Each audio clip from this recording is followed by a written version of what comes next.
Hello बच्चों, मैं हूं आपकी हिंदी टीचर अंजू मैडम और मेरे क्लास में आप सभी बच्चों का हार्दिक स्वागत है। मलबे का मालिक कहानी की विशेषताओं को हम लोग पढ़ रहे हैं। मैंने पिछले वीडियो में मलबे के मालिक कहानी की कुछ विशेषताओं का उल्लेख किया है, जिसे मैं खंड अ के नाम से यूट्यूब पर अपलोड किया है। आज खंड ब में हम लोग मलबे के मालिक कहानी के कुछ अन्य विशेषताओं के बारे में पढ़ेंगे। तो हमेशा की तरह मैंने सारी विशेषताओं को आपके सामने लिखकर प्रस्तुत किया है। मेरे अनुसार लिखने का अभ्यास एक अच्छी कला है। आप अवश्य लिखने का अभ्यास करें। लिखने से आपके हैंडराइटिंग में भी सुधार होगा। आप शुद्ध शुद्ध शब्दों को लिखना सीखेंगे, क्योंकि आप शब्दों के रूप से परिचित हो जाएंगे।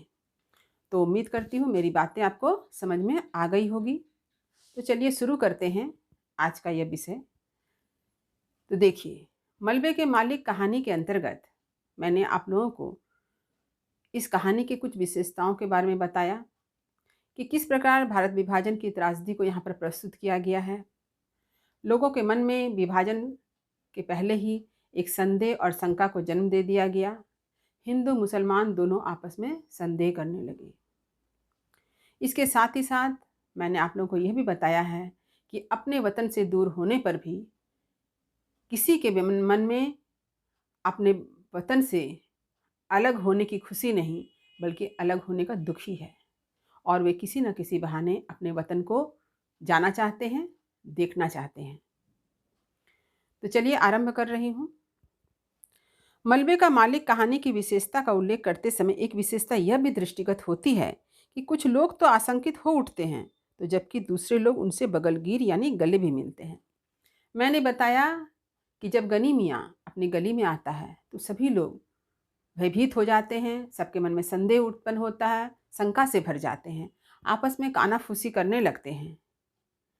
उसी प्रसंग में यहाँ पर लेखक मोहन राकेश ने बताया कि कुछ लोग तो संदेह करते हैं, कुछ लोगों के मन में शंका होती है, लेकिन कुछ लोग उनसे गले भी मिलते हैं, बगलगीर भी होते हैं। अमृतसर में रहने वाले लाहौर से आए मुसलमानों से वहाँ के बारे में काफ़ी सवाल पूछते हैं।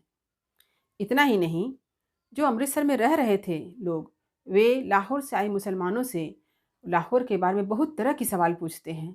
लेखक ने लिखा है कि इन सवालों में इतनी आत्मीयता झलकती है कि मोहन राकेश ने क्या लिखा है, देखिए। लाहौर एक शहर नहीं, हजारों लोगों का सगा संबंधी है, जिसका हाल जानने वे उत्सुक हैं। कि ऐसा मालूम हो रहा है, ऐसा प्रतीत होता है कि लाहौर मानो उनका सगा संबंधी हो। एक शहर नहीं, सगा संबंधी है। जैसे हम लोग अपने सगे संबंधी के बारे में जानने को उत्सुक होते हैं। अगर हमारे परिवार में रहने वाले, कहीं दूर दराज में रहने वाले कोई लोग आते हैं तो हम लोग सभी का हाल चाल पूछते हैं। ठीक यहाँ भी यही स्थिति है।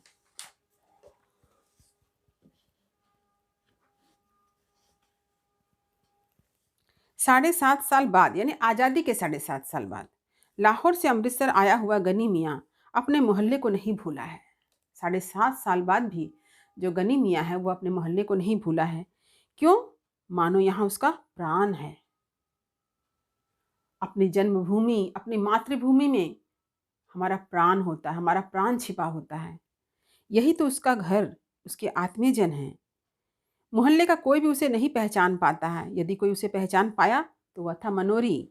मनोरी जो अब 10 बरस का होगा, वह गनी मियाँ का हाथ पकड़कर उसके घर तक ले जाता है, जो अब भस्मीभूत होकर मलबे में तब्दील हो गया है। कितनी दर्दनाक घटना का यहाँ वर्णन किया गया है। ये गनी मियाँ लाहौर से अपने घर को, अपने आत्मीयजन को मिलने आया है, हॉकी देखने के बहाने। जब वह अपने गली मोहल्ले में पहुंचता है, सब लोग भयभीत होते हैं। एक 10 वर्ष का लड़का मनोरी है। उसी से जब बात होती है गनी मियाँ की, तो वो पहचानता है कि वह उसके मोहल्ले का दर्जी है। और वही मनोरी बूढ़े गनी मियाँ को अपने साथ ले जाता है, उसका हाथ पकड़कर, किस जगह? जहाँ पर गनी मियाँ का घर था। लेकिन वह अब घर नहीं है।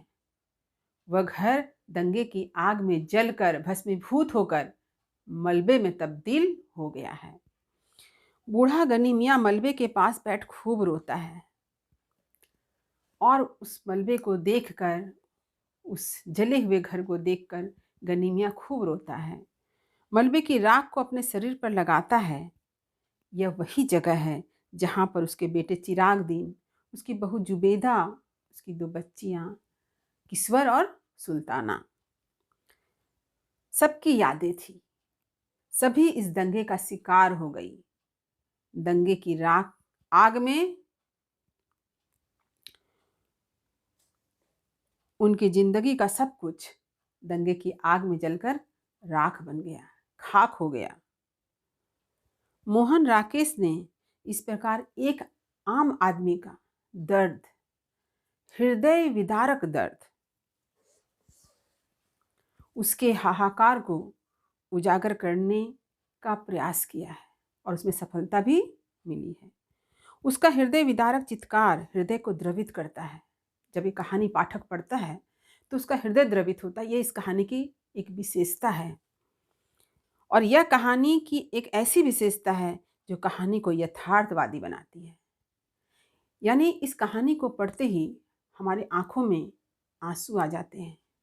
जब गनी मियाँ जले हुए घर को देखकर रोता है, उसकी राख को अपने शरीर पर लगाता है, अपने बेटे को याद करता है, अपने बहू को याद करता है, उसकी 2 बच्चियों को याद करता है, तो पढ़ने वाला प्रत्येक पाठक की आंखें भर आती है। तो ये कहानी का एक यथार्थवादी रूप है जो कहानी की एक अन्यतम विशेषता है। मलबे का मालिक कहानी में मोहन राकेश ने दिखाया है कि कैसे रक्षक ही भक्षक में तब्दील हो गया। देखिए, यह भी एक विशेषता है कहानी की। इस कहानी में यह दिखलाया गया है रक्षा करने वाला ही भक्षण कर लिया, यानी रक्षक ही भक्षक बन गया। कैसे? देखिए, गनी मियाँ ने अपने गली के एक रखा पहलवान के भरोसे ही अपने बेटे बहू को छोड़कर लाहौर चला गया था, पर उसे यह नहीं मालूम कि उसी ने उसके परिवार का नाश कर दिया। रखा विश्वासघातक है। गनी मियाँ जानता था कि रखा उसके गली का एक पहलवान है और यह जानता था कि इतने सालों से वह अमृतसर में रह रहा है, उस गली में रह रहा है, तो किसी से बैर नहीं है, तो रखा पहलवान उसके बेटे की रक्षा करेगा। लेकिन ऐसा होता नहीं है। हो सकता है कि उसके मन में संदेह हो, लेकिन अभी तक गनी मियाँ नहीं जानता है कि रखा ने ही उसके बेटे, बहू, उनकी बच्चियों की हत्या की है। इसलिए रखा पहलवान को गनी मियाँ क्या कहता है कि रखे, उसे तेरा बहुत भरोसा था। तेरा यानी चिराग दीन, चिराग दीन को तुम्हारे ऊपर बहुत भरोसा था। जिस धर्म के कारण रखा पहलवान असहाय मनुष्यों की हत्या की है, उसी धर्म की का गनी मियाँ होते हुए वह उस कातिल को माफ कर देता और कहता है, जो होना था हो गया रखिया, खुदा नेक की नेकी बनाए रखे और बद की बदी माफ करे। देखिए, रखा पहलवान को जिस धर्म से नफरत थी वो था इस्लाम, मुस्लिम धर्म, और इसी कारण जो है उसने क्या किया, गनी मियाँ के बेटे, उसके परिवार की हत्या कर दिया, उसके घर को हड़पना चाहा। लेकिन यहाँ पर उदारता देखिए, गनी मियाँ की उदारता देखिए कि वह जानता नहीं कि रखा पहलवान ने उसके बेटे की हत्या की है। वह सिर्फ जानता है कि किसी ने उसके बेटे की हत्या कर दी है। तो वह कहता है, जो होना था सो हो गया, खुदा नेक की नेकी बनाए रखे और बद की बदी माफ करे। यानी उसका उदार हृदय उस कातिल को माफ कर देता है।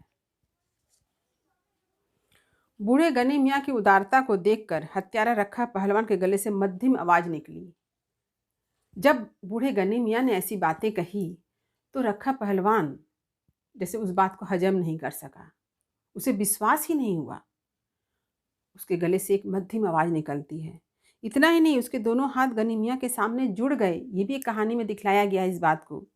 कहानीकार ने विश्वासघाती हत्या रखा पहलवान के हृदय में हुए परिवर्तन को यह दिखलाया है कि रखा पहलवान के हृदय में कैसे परिवर्तन हुआ। गनी मियाँ की उदारता को देखकर उसका यहाँ उल्लेख है। आज अपराध बोध होने पर भी रखा पहलवान के पास दीर्घ निश्वास लेने के सिवा कोई उपाय नहीं है। इस प्रकार मलबे का मालिक कहानी में कहानीकार मोहन राकेश ने यथार्थ का चित्रण किया है, साथ ही रखा के चरित्र में आदर्श का थोड़ा प्रभाव दिखाया है। थोड़ा सा आदर्श का पुट है कि उसे थोड़ा सा अपराध बोध महसूस होता है जब गनी मियाँ यह कहता है कि जो होना था सो हो गया। और एक जगह गनी मियाँ यह भी कहता है कि तुम सबको देख लिया, मानो मैंने अपने बेटे को ही देख लिया। तो इन सारी बातों को सुनकर रखा पहलवान के पास कुछ करने को बचा नहीं है। वह क्या करे उसे समझ में नहीं आता है। इसीलिए उसका हाथ जो है, जिस हाथ ने उसके बेटे की हत्या की है, वो हाथ जो है उसके सामने जुड़ जाता है। यह कहानी को अत्यंत प्रभावी बनाती है। जो यथार्थ के साथ जो आदर्श है, यही इस कहानी को क्या बनाती है, विशेष प्रभावी बनाती है। और इस कहानी की एक प्रमुख विशेषता के रूप में हम इसे जान सकते हैं। मलबे का मालिक कहानी का एक अन्य विशेषता है शिल्प पक्ष। अभी तक मैंने जो कुछ आप लोगों को बताया वो था उसका कथ्य पक्ष यानी कथा। अब हम लोग शिल्प पक्ष के बारे में थोड़ी सी बातें कर लें। देखिए, शिल्प पक्ष अर्थात भाषा शैली। मोहन राकेश ने खड़ी बोली हिंदी में इस कहानी को लिखा है, जिसकी शैली सहज, सरल और प्रभावी है। साथ ही उर्दू तथा अंग्रेजी के शब्दों का प्रयोग किया गया है। तो ये इसकी शिल्पगत विशेषता है।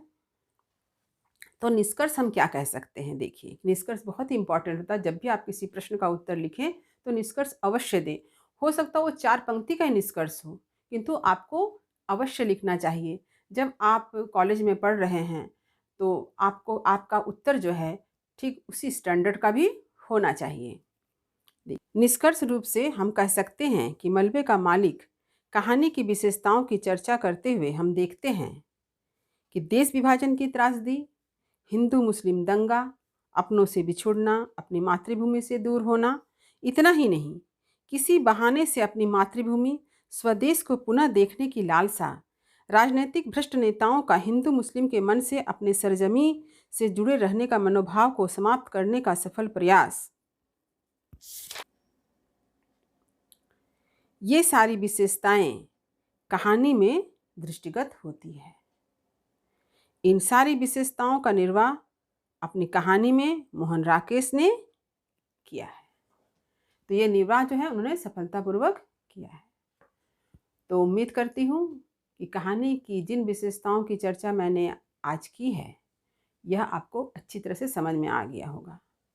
मोहन राकेश द्वारा लिखित मलबे का मालिक कहानी की विशेषताओं को अच्छी तरह से समझने के लिए आप दोनों वीडियो को खूब अच्छी तरह से सुने, ध्यान से सुने और इनकी विशेषताओं को आप चिन्हित करते चलें। मैंने आज जो आप लोगों को पढ़ाया है, ये सिर्फ कहानी की विशेषताएं ही नहीं हैं। आप चाहें तो मलबे के मालिक से संबंधित अन्य प्रश्नों के उत्तर भी आप इन विशेषताओं के आधार पर लिख सकते हैं। तो मेरे वीडियो को लाइक करें, शेयर करें और जो बच्चे नए हैं वो चैनल को सब्सक्राइब अवश्य करें। मैं फिर से कहना चाहूँगी, यदि कुछ समझने में दिक्कत हुई हो तो अपने प्रश्न कमेंट बॉक्स में टाइप करके मुझसे अवश्य पूछें। मैं आपके हर प्रश्न का जवाब अवश्य दूंगी। तब तक पढ़ते रहिए, जीवन में आगे बढ़ते रहिए। मेरी शुभकामनाएं आप सभी बच्चों के साथ है। धन्यवाद।